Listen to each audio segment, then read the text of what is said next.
here on our weekly sports update right here on clbTV and Mix 1080 AM WFO Radio. I am the Mighty Oba. This week I want to talk about a subject that I think is very dear to me, that I think that all of our athletes and entertainers need to make a principled stand in the African American community. Immediately following the not guilty verdict in the Trayvon Martin murder case, many athletes used their social media to vent their disappointment in the verdict handed down by the jury. In this respect, the athletes were very much like the great many citizens who felt the same way. But by the next day, there were basically apologizing for their actions, for not practicing self-control. Rather, they claimed that they let their emotions get to the better of them.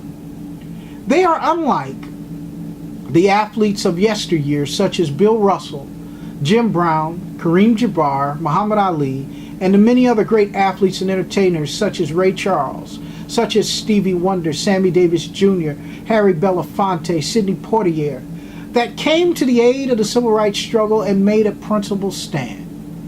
This group decided to use their star power to help advance the civil rights movement. The modern athlete is controlled by their sponsors and the policies of their respective leagues, who frown on progressive involvement of their high-paid servants. Each athlete in the modern era tries to make as much economically as they can during their tenure.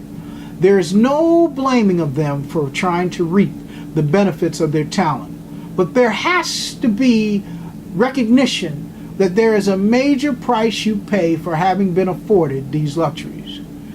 Their God-given star power and the right to express themselves freely on behalf of injustice of a people has been compromised.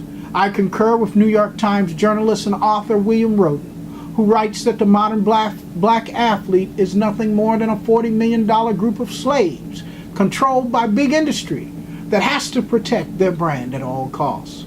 The tragedy of Trayvon Martin's murder against vigilante George Zimmerman was a perfect opportunity for the Dwayne Wades, LeBron James, and all the entertainers of the world to make a principled stand. They have made millions of dollars off the young Trayvon Martins who wear their jerseys and play their video games, that they could have an opportunity to get together and make a joint statement against the impartial treatment of black males by the criminal justice system, to make a statement against the stand your ground laws that puts all of us at risk. It would have been the perfect time for them to say that until all stand your ground laws are repealed in each state in which there are stand your ground laws, I will not play one game in any of these states that has these laws on their books, including the state of Florida. Tell me how many billionaires and owners would start making calls to elected officials about their immediate repeal of these unjust laws, because we are about to lose a lot of money.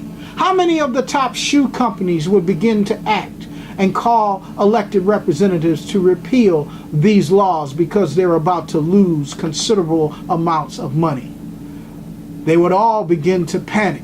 What about the video game companies that have synchronized their release dates based on the beginning of a particular sports season? In closing, the modern athlete may have more financial opportunities than those in the past, but few are allowed to exercise their moral responsibility to fight for justice here in America on behalf of those that do not have the same star power in which they enjoy.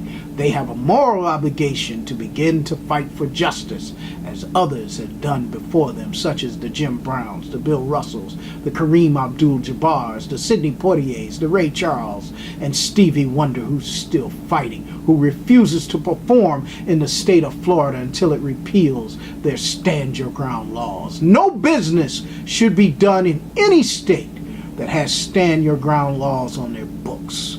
This is the Mighty Oba. We'll see you here next week.